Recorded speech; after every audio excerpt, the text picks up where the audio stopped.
अस्सलाम वालेकुम, कैसे हैं? उम्मीद है सब खैरियत से होंगे। अच्छा, तो आज के वीलॉग में मैं आपको बताऊंगा कि जैसा कि आपको पता है कि मुल्तान इस टाइम मरी से भी ज़्यादा ठंडा हो चुका है और सुबह के टाइम कोहरा, रात को फॉग बहुत ज़्यादा पड़ रही है। तो आप अपने पौधों को कैसे, जो पनीरी हैं टमाटरों की और जो दूसरे आप लगाए हुए हैं आपने, उनको आप कैसे सर्दी से बचा सकते हैं। तो मैं इस तरह अपने पौधों को कवर करता हूँ, जिस तरह ये ठंड से बचाता है। जैसा कि आप देख सकते हैं, यहाँ देखें, यहाँ पे अब टमाटर इस टाइम लग गए हैं और अगर इनको मैं ना ढकूँ तो ये सर्दी से बिल्कुल इनके पत्ते बिल्कुल मुरझा जाते हैं। तो अब हो गई है, शाम का टाइम हो रहा है और सुबह आज धूपती थी। जब जैसे धूप निकलती है तो मैं इनको हटा देता हूँ और जैसे शाम होने वाली होती है, जैसे मगरिब हो रही है, तो अब मैंने इनके ऊपर कवर कर दिया है और अब ये सुबह तक कवर रहेंगे।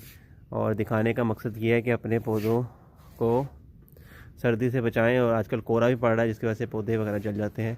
तो ये वीडियो उनके लिए हैं जिन लोगों के पौधे वगैरह ख़राब हो रहे हैं ज़्यादा ठंड की वजह से।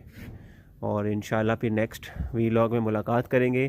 तब तक के लिए अल्लाह हाफिज़।